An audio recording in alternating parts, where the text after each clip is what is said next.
Hello, second graders. Miss Shannon here with lesson 3 of our narrative writing unit. Today, we will start writing our rough draft. Remember that we are writing personal narratives. Once again, personal narratives are stories or events that have happened to you in your life. You will be the main character in your story.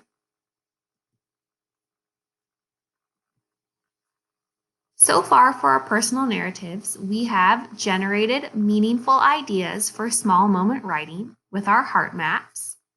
And last week, we practiced stretching out those small moments by telling our story across our fingers for the beginning, the middle, and end.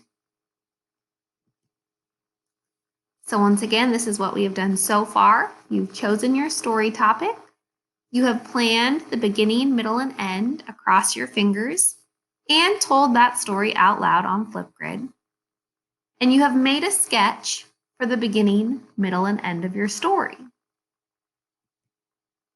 Today, you will zoom in. You are going to write lots of details. Remember back to that moment in time in your life. What did you see? What did you hear? What did you smell, taste, and what did you feel?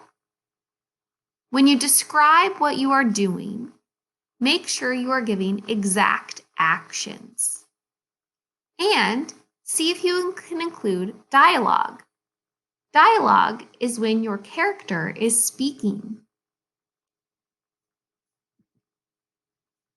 For our rough draft, you are going to use the beginning, middle, and end sketches that you did last week as a guide. You will use those sketches to help you start your rough draft.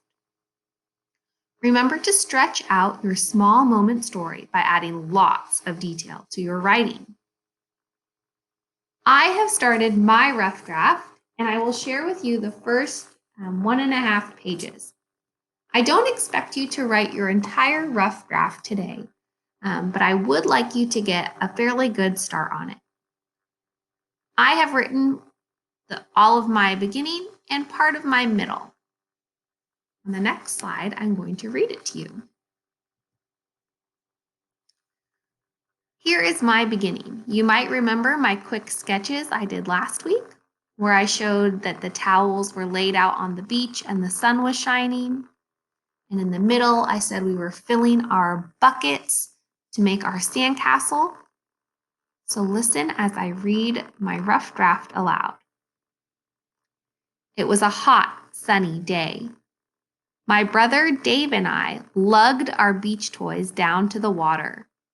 The sand was scorching hot, so we laid our towels out. Next, we filled our buckets with cool water from the lake and dumped it over the dry sand. Now, second graders, I have not shown you my entire rough draft yet, but I want you to notice that when I described actions, I tried to describe exact actions.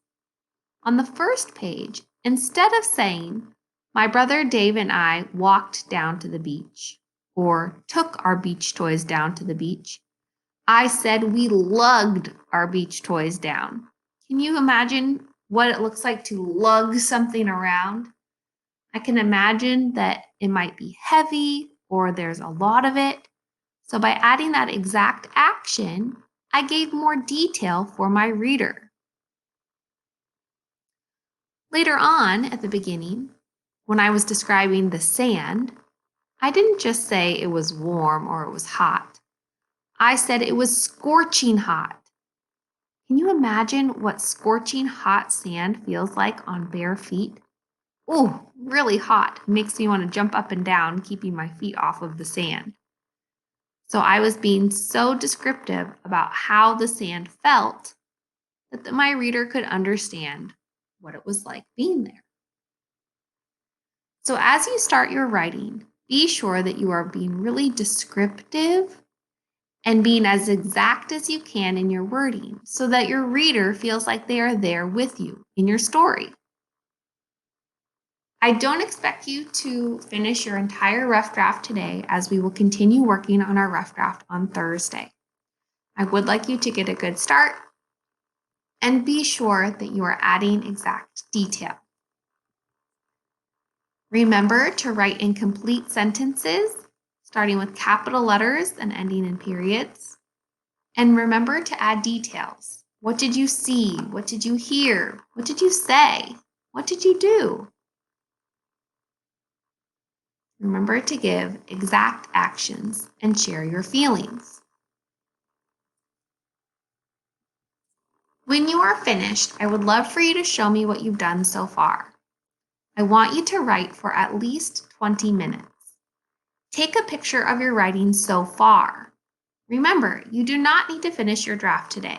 We will work on it a few more times. So just like Miss Shannon, I didn't finish my entire draft, but I did take a picture of what I've done so far. So I want to see what you have done so far today. I can't wait to hear all of your wonderful stories.